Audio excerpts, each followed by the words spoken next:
어느 인적이 드문 시골 마을에 사는 한 청년 민수는 오랜만에 도심에서 친구들과의 약속을 잡았다. 그는 다른 마을로 이동하기 위해 마지막 버스를 타러 밤 늦게 터미널로 향했다. 하지만 마을의 도로는 가로등도 드물고 달빛도 제대로 들지 않는 날이어서 터미널로 가기 위한 길은 깜깜했다. 민수는 귀에서 이어폰을 빼고 마을의 작은 도로를 따라 걷기 시작했다. 그의 발걸음은 자갈길 위를 걷는 소리로만 울리고 주변은 적막에 휩싸였다. 한참을 걸어 터미널로 가는 중 그는 저기 멀리 버스 정류장 근처에 웬 여인이 서 있는 것을 발견했다. 근처에 아무도 없었기 때문에 그 존재는 더욱 또렷하게 다가왔다. 그는 가까워질수록 여인의 모습이 이상하다는 것을 느꼈다. 머리카락은 부스스하고 그녀의 옷차림은 매우 나이가 있었다. 이상하게도 그녀는 정류장에서 멀리 고개를 돌린 채 서 있었고 민수가 다가올수록 조금씩 뒷걸음질을 치는 것처럼 보였다. 민수는 이내 정류장에 도착했고 그 여인은 이미 사라져버렸다. 그는 뭔가 이상하다는 생각이 들었지만 곧 버스가 도착했기 때문에 깊게 생각하지 않기로 했다. 버스에 올라타고 자리에 앉아 운전기사가 본능적으로 백미러를 통해 민수의 뒤를 힐끗 바라보았다. 그 눈빛이 너무 진지하여 민수는 뒤를 돌아보았다. 물론 아무도 없었다. 여정이 시작되고 민수는 창밖으로 스쳐 지나가는 어두운 풍경을 바라보며 머릿속에서 잠시 있었던 그 여인의 모습을 지우려고 노력했다. 한참을 가던 버스는 작은 언덕 위에 있는 무시무시한 터널 근처로 접어들었다. 터널 안은 어두웠고 멀리서 차 소리가 메아리치는 듯한 느낌을 주었다. 하지만 이상한 점은 터널 안으로 진입하자마자 버스의 내부 조명까지 갑작스럽게 깜박거리기 시작했다는 것이었다. 그 순간 민수는 버스 뒤편에서 작은 두rum거림 소리를 들었다. 그것은 마치 누군가 낮게 웃고 있는 듯한 소리였다. 그가 그 소리를 따라 눈을 돌렸을 때 거기엔 아무것도 없었다. 그러나 느낌은 점점 더 강해져 갔다. 그는 이어폰을 통해 더 이상의 소리들이 다른 승객들에 의해 발생한 것이 아니라는 것을 확신하게 되었다. 터널을 빠져나오면서 버스의 불안한 떨림은 멎고 조명이 안정되었다. 민수는 살짝 안도하며 큰 숨을 내쉬었다. 하지만 그가 다시 앞을 봤을 때 운전기사가 혼잣말과도 같은 목소리로 말했다. 이 고개에 항상 귀신을 본다는 사람들이 있더라고요. 아무도 안 타는데 자꾸 웃는 소리가 들린다고. 마지막으로 민수는 이상한 감정을 억누르고 창밖을 보았지만 마음 한구석에 씻을 수 없는 불안감이 자리 잡았다. 버스가 도시의 불빛이 드리워진 고속도로에 진입했을 때 민수는 피곤에 지쳐 눈을 감았지만 깊게 잠들 수는 없었다. 그날의 사건이 그의 뇌리에서 가시지 않았기 때문이다. 그리고 그도 민수는 어두운 길을 지나갈 때면 항상 뒤에서 웃고 있는 기묘한 느낌에 사로잡혔고 그 느낌을 떨쳐내기 위해 더 밝은 곳으로 계속해서 발걸음을 옮겼다. 과연 그날 밤 그가 만난 존재는 무엇이었던 걸까? 민수는 그 해답을 찾지 못했지만 그것은 아마도 인간의 시야에는 보이지 않는 것일지도 모른다. 두 번째 이야기. 오래된 아파트 단지. 서울 외곽에 위치한 그곳은 몇 년 전부터 귀신 나오는 아파트로 소문이 나 있었다. 특별히 무서운 사건이 있었던 것도 아니고 공식적으로 귀신이 목격된 것도 아니었지만 그 단지에 사는 사람들 중 몇몇이 알 수 없는 경험을 하면서 시작된 이야기였다. 김진수라는 한 젊은 회사원이 그 아파트에 입주하게 된 것은 그의 새 직장과의 거리도 가깝고 또 가격도 나쁘지 않았기 때문이었다. 입주 첫날 집을 정리하고 잠시 쉬러 침대에 누웠을 때 그는 천장에서부터 이상한 소리가 들리는 것을 느꼈다. 낡은 건물이라 배관 소리려니 생각하고 별 신경을 쓰지 않고 잠들었다. 그날 밤 그는 이상한 꿈을 꾸었다. 검은 긴 머리를 가진 한 여자가 그의 방을 서성거리고 있는 꿈이었다. 그녀는 슬프게 울고 있었고 진수는 꿈속에서 그 여자를 보고 말을 걸려 했지만 목소리가 나오지 않았다. 땀에 젖은 채 잠에서 깬 그는 꿈일 뿐이라고 자신을 위로하며 다시 잠들었다. 며칠 후 그는 이웃집 아주머니와 엘리베이터에서 마주쳤다. 이사는 잘했냐면서 상냥하게 미소 짓는 아주머니는 대화 말미에 밤에 가끔 이상한 소리 들리지 않았어요? 라고 물었다. 그는 순간적으로 마음이 덜컹하는 것을 느꼈지만 대수롭지 않게 웃어넘겼다. 며칠 후 퇴근 후 돌아온 밤 그는 또 다시 그 꿈을 꾸었다. 이번에는 그 여자가 더 가까이 다가와 무엇인가를 말하고 있었다.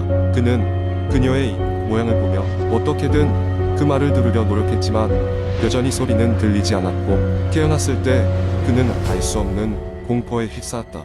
그 다음날 궁금증에 못 이겨 인터넷 커뮤니티의 아파트에서 이상한 꿈을 꾸고 있습니다. 라는 제목의 글을 올렸다. 다양한 댓글들이 달렸고 그 중에는 무서운 이야기들도 많았지만 대다수는 그저 흔한 현상이라며 걱정하지 말라고 했다. 그러던 중 한 유저가 혹시 그 아파트 시동인가요? 라는 질문을 던졌다. 놀란 진수는 맞다고 답변했고 그 유저는 심각한 얼굴에 이모티콘과 함께 좀 더 알아보세요. 라는 댓글을 남겼다. 그날 밤 진수는 처음으로 꿈이 아닌 현실에서 그 여자를 보았다. 밤중 화장실에 가기 위해 복도를 지나는데 방문 옆 구석에 웅크리고 앉아있는 그녀를 본 것이다. 놀라 소리를 지르려 하자 그녀가 몸을 돌려 그를 바라보았다. 그녀의 얼굴은 울고 있었으나 멍한 눈으로 진수를 쳐다보고 있었다. 그 순간 진수는 느꼈다. 이 여자가 도움을 요청하고 있다는 것을. 다음 날 진수는 인터넷과 지역 도서관을 뒤져 그 아파트에 관한 정보를 찾기 시작했다. 그리고 마침내 10년 전 그 아파트에서 살았던 한 여자가 의문사했다는 기사를 발견했다. 사건 당시 모든 것이 미제 상태로 남아 있었고 그녀의 방에서 마지막으로 수상한 소리가 들렸다는 증언 외에는 아무런 단서도 없었다. 그래도 더 이상 두려워만 하고 있을 수는 없다고 생각한 진수는 그날 밤 그녀를 기다렸다. 그리고 그녀가 다시 나타났을 때 힘겹게 제가 어떻게 도와드려야 하나요? 라고 물었다. 그러자 그녀는 슬픈 눈으로 진수를 바라보다 사라졌다. 그 후 진수는 그 여자가 있었던 방 한 구석을 철저히 뒤지고 그 과정에서 의문의 작은 상자를 발견했다. 상자 안에는 한 여자의 일기장이 들어있었고 일기장에는 그녀가 계속해서 누군가에게 협박받고 있었다는 내용이 적혀 있었다. 일기는 사건이 있기 전 날까지 쓰여 있었고 마지막 페이지에는 모든 것이 무서워 라는 문장이 적혀 있었다. 진수는 이 일기장을 가지고 수사 당국에 전했고 오래된 사건은 재조사되기 시작했다. 얼마 지나지 않아 사건의 전말이 드러났다. 그녀는 동거인이었던 남자에게 지속적인 협박과 폭력을 당하다가 결국 목숨을 잃었던 것이다. 진수는 그날 이후로 그 여자를 더 이상 보지 않았고 그의 꿈속에서도 나타나지 않았다. 아파트에는 여전히 소문이 돌았으나 진수는 이제 더 이상 두려워하지 않았다. 그는 그녀가 마침내 자유롭게 떠났다고 믿었다. 그리고 가끔씩 그녀의 일기장을 떠올리며 그녀가 있었던 그 방에 앉아 그녀의 영혼을 위해 조용히 기도하곤 했다. 세 번째 이야기. 어느 더운 여름밤 나는 친구들과 함께 캠핑을 가기로 했다. 우리 일행은 총 5명으로 모두 학교 시절부터 친하게 지내온 친구들이었다. 우린 서울 근교에 위치한 유명한 산속 캠핑장을 찾았다. 고요한 숲속 별빛이 쏟아지는 밤하늘 아래에서의 캠핑은 우리 모두에게 커다란 기대감을 안겨주었다. 캠핑장에 도착한 우리는 신나게 텐트를 치고 바비큐 파티를 시작했다. 고기 굽는 냄새와 시원한 맥주가 어우러지니 피곤함도 싹 가시는 기분이었다. 한창 수다를 떨고 있을 때 가장 겁이 많은 친구 민수가 문득 이런 말을 꺼냈다. 혹시 이 근처에 무슨 괴담 같은 거 없을까? 보통 이런 데 오면 하나쯤 있잖아. 그러자 또 다른 친구 재현이가 장난스럽게 대답했다. 아, 있지. 이곳에는 밤이 되면 귀신이 나온다는 전설이 있어. 이 근처에서 사라진 사람들이 한둘이 아니라나 뭐라나. 처음에는 모두 재현이의 이야기를 농담으로 여겼다. 그런데 그가 진지한 얼굴로 계속 이야기를 이어가자 우리 모두 조금씩 긴장하기 시작했다. 재현이는 계속해서 이야기를 만들어 나갔다.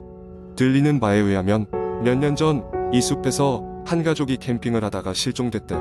경찰이 수색해도 흔적도 없었고 단지 텐트만 텅 빈 채로 발견됐대. 그 순간 갑자기 바람이 거세게 불기 시작하면서 텐트가 흔들리기 시작했다. 나뭇잎들이 사시나무 떨리듯 부딪히는 소리가 높아졌고 우리는 한껏 숙연해졌다. 그때 민수가 작게 속삭이는 소리를 들었다. 여러분, 저기 뭔가 보여. 우리는 모두 고개를 돌려 민수가 가리킨 방향을 바라봤다. 어둠 속 가로등 불빛마저 닿지 않는 곳에서 하얀 무언가가 움직이고 있었다. 순간 우리 모두 숨을 죽였다. 정적이 흐르는 순간 그 하얀 형체는 점점 우리 쪽으로 다가오는 듯 싶었다. 민수는 거의 울먹거리며 귀신이야 라고 외쳤다. 내심 겁이 나긴 했지만 난 친구들을 안심시키고 싶었다. 아니야, 아마 술 취한 사람일 거야. 이밤 중에 귀신이 나타날 리가 없어 라고 말했다. 그럼에도 불구하고 내 목소리가 떨리고 있었다.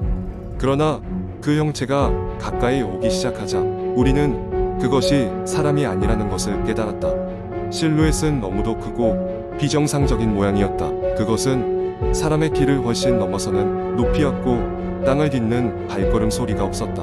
바로 그때 형체는 갑자기 사라졌다. 순간의 공포가 지나간 후 우리는 헛웃음을 지으며 긴장을 풀었다.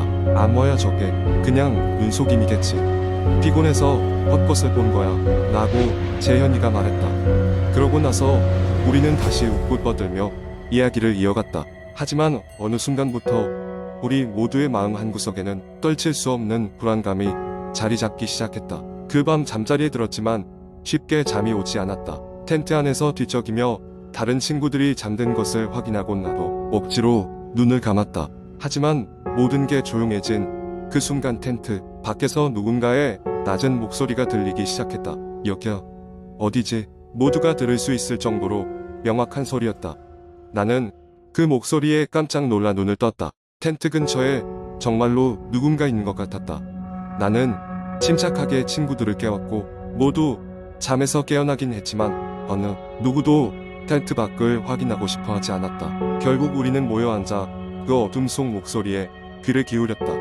목소리는 점점 기괴해지며 돌아갈 수 없어, 돌아갈 수 없어 라는 말을 반복하고 있었다. 우리 모두 무서워서 어떻게 해야 할지 몰랐고 그저 무릎을 움켜잡고 서로의 얼굴만을 쳐다봤다. 그렇게 몇 시간이 지난 것인지 모른다. 어느 순간부터 텐트 밖의 소리는 사라졌고 해가 뜨기 시작했다. 우리가 용기를 내어 밖으로 나왔을 때 그곳에는 아무것도 없었다. 단지 텐트 주변에 불이 눌린 자국만이 밤의 일을 증명하고 있었다. 그날 아침 우리는 급히 캠핑장을 떠나기로 결정했다. 산을 내려오는 내내 모두가 피곤해 보였지만 아무도 밤사이 있었던 일을 입 밖에 꺼내진 않았다. 다만 우리 모두 밤새 진짜 무슨 일이 있었던 것인지에 대해 생각에 잠겨 있었다.